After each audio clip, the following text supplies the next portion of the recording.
Dalam kompetisi dasar 3.4, menganalisis produk dan pelayanan, terdapat indikator pencapaian kompetensinya, yaitu yang pertama, tingkatan produk dan dimensi kualitas produk, 2. Menguraikan ruang lingkup pelayanan, 3. Memahami strategi pelayanan, dan 4. Menentukan produk yang sesuai dengan keinginan pelanggan.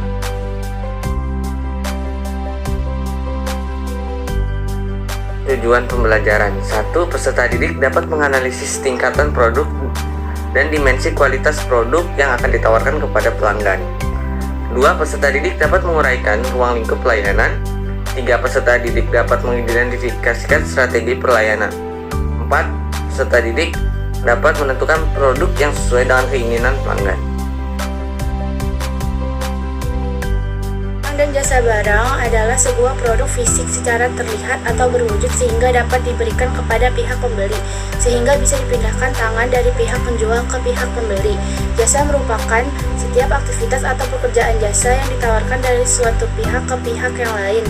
Berdasarkan prinsip intangible, produk adalah suatu sifat kompleks baik dapat diraba maupun tidak diraba, termasuk bungkus, warna, harga, prestis perusahaan, pelayanan, pengusaha, dan pengecer yang diterima pembeli untuk memuaskan keinginan dan kebutuhan. Perbedaan barang dan jasa. Barang tentu dapat dipegang karena berwujud, berbeda halnya dengan jasa yang tidak bisa kita lihat bentuk fisiknya, itu tidak bisa dipegang. Jasa sendiri tentunya lebih memudahkan banyaknya interaksi di antara pihak penyedia jasa dengan pihak customer atau pelanggannya. Secara tidak langsung, jasa sendiri mengharuskan adanya keterlibatan pelanggan pada produksi jasa tersebut. Produk-produk dibagi menjadi 5 tingkatan, yaitu 1. Manfaat dasar dari suatu produk yang ditawarkan kepada konsumen. 2. Bentuk dasar dari suatu produk yang dapat dirasakan oleh panca indera. 3. Serangkaian atribut-atribut produk dan kondisi-kondisi yang diterapkan oleh pembeli pada saat membeli suatu produk. 4. Sesuatu yang membedakan antara produk yang ditawarkan oleh badan usaha dan produk yang ditawarkan oleh pesaing. 5. Semua argumentasi dan perubahan bentuk yang dialami oleh suatu produk di masa datang. Ruang lingkup pelayanan. Pelayanan atau servis merupakan salah satu bagian yang penting dari perusahaan. Pelayanan atau dalam bahasa Inggris service. Menurut Coulter definisi, pelayanan adalah setiap tindakan atau kegiatan yang dapat ditawarkan oleh suatu pihak kepada pihak lain, yang pada dasarnya tidak berwujudan dan tidak akan mengakibatkan kepemilikan apapun.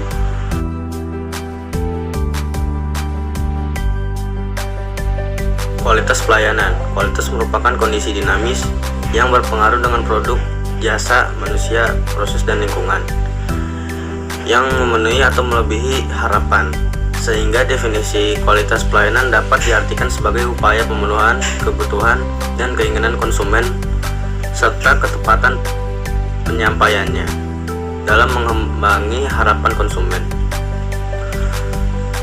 Kualitas pelayanan dapat diketahui dengan cara membandingkan persuasi para konsumen atas pelayanan yang nyata-nyatanya mereka terima atau peroleh dengan pelayanan yang sesungguhnya mereka harapkan atau inginkan terhadap atribut pelayanan suatu perusahaan.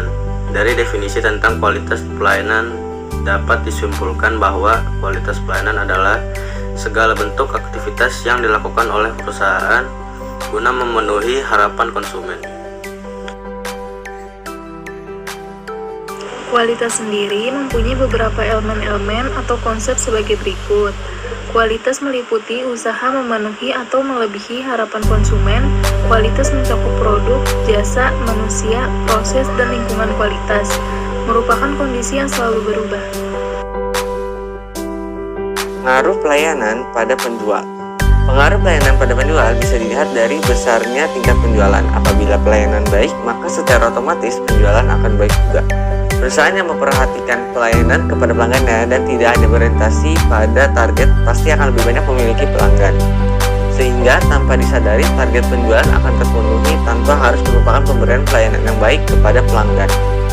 Dengan memandang pelanggan sebagai manusia yang memang harus dilayani, maka pelayanan yang kita berikan tidak hanya menyangkut nama perusahaan dan terkait dengan penjualan atau pembelian, namun secara tidak langsung kita memberikan sebuah kenyamanan kepada para pelanggan kita tersebut. Pelayanan prima atau excellent service. Pada hakikatnya, pelayanan prima adalah suatu usaha yang dilakukan perusahaan untuk melayani pembeli atau pelanggan dengan sebaik-baiknya, sehingga dapat memberikan kepuasan kepada pelanggan dan memenuhi kebutuhan dan keinginan pelanggan baik yang berupa produk barang ataupun jasa. Tujuan pelayanan prima dalam pelayanan penjualan untuk memberikan pelayanan yang bermutu tinggi kepada pelanggan, untuk menimbulkan keputusan dari pihak pelanggan agar segera membeli barang atau jasa ditawarkan, untuk menumbuhkan kepercayaan pelanggan terhadap barang atau jasa yang ditawarkan, untuk menghindari terjadinya tuntutan yang tidak perlu di kemudian hari terhadap produsen, untuk menciptakan kepercayaan dan kepuasan kepada pelanggan, untuk menjaga agar pelanggan merasa diperhatikan segala kebutuhannya, untuk mempertahankan pelanggan, dapat mendorong pelanggan untuk kembali mengambil produk kita. Fungsi pelayanan prima: melayani pelanggan dengan ramah, tepat dan cepat, menciptakan suasana agar pelanggan merasa dipentingkan, menempatkan pelanggan sebagai mitra usaha, menciptakan pasar yang baik terhadap barang atau jasa, memenangkan persaingan pasar, memuaskan pelanggan agar mau berbisnis lagi dengan